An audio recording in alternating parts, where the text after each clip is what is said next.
Nous allons voir dans cet exercice comment appliquer le corollaire du théorème des valeurs intermédiaires. On considère la fonction f définie sur l'intervalle -3, 4 par f de x égale x au cube moins 2x carré plus 5x moins 4. Première question, étudier les variations de cette fonction et dresser son tableau de variations. Je remarque que la fonction f est une fonction polynôme du troisième degré. Elle est donc dérivable sur R, donc ici sur l'intervalle -3, 4. Je calcule maintenant sa dérivée. Pour tout x appartenant à l'intervalle -3, 4. f' de x égale la dérivée de x au cube, c'est 3x au carré. La dérivée de 2x au carré, c'est 2 fois 2x, puisque la dérivée de ku, c'est ku'. X au cube moins 2x carré est une différence. Et je sais que la dérivée de u moins v, c'est u' moins v'. La dérivée de x au cube moins 2x carré est donc 3x au carré moins 2 fois 2x. Il me reste ensuite 5x moins 4, sa dérivée c'est 5. X au cube moins 2x au carré plus 5x moins 4.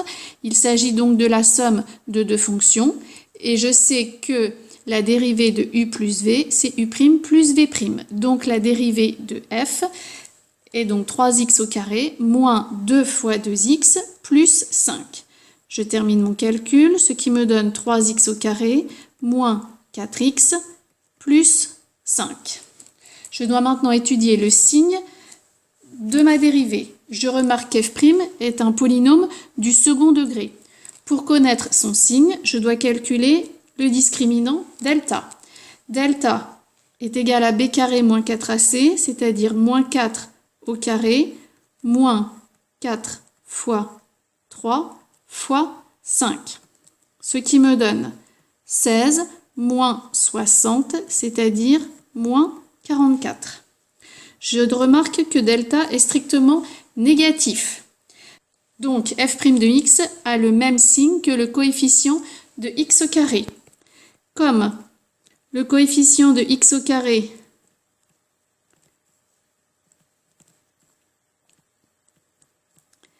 est 3, qui est positif, j'en déduis que f' de x est strictement positive. Donc, f est strictement croissante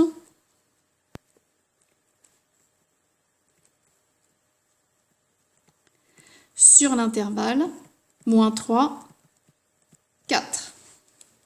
On me demande aussi de dresser son tableau de variation.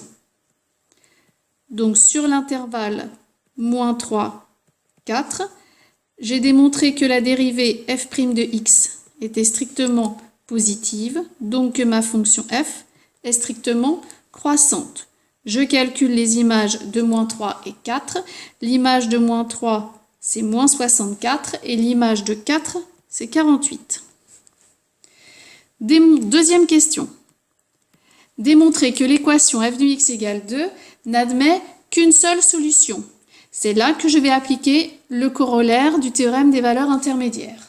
Pour cela, je vais d'abord vérifier les hypothèses pour pouvoir appliquer ce corollaire.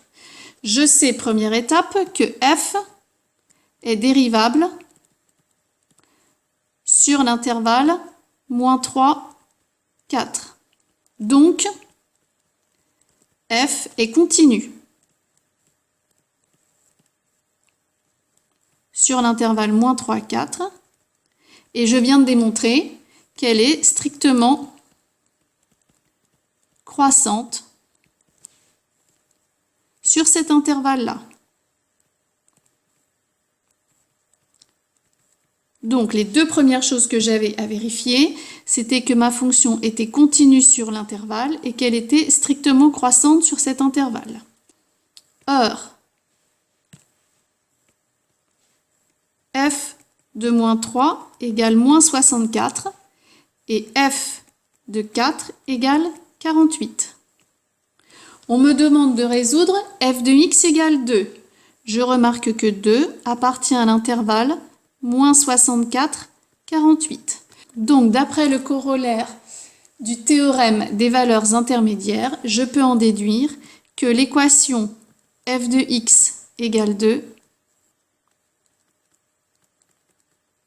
admet une unique solution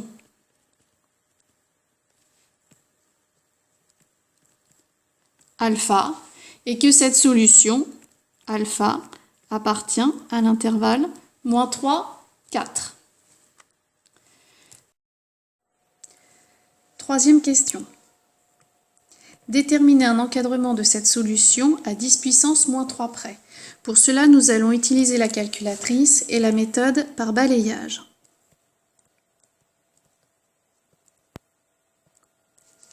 Je vais entrer dans la calculatrice la fonction f de x égale x au cube moins 2x carré plus 5x moins 4 et je vais demander à la calculatrice d'afficher le tableau de valeurs de la fonction f pour les valeurs de x comprises entre moins 3 et 4 avec un pas de 1.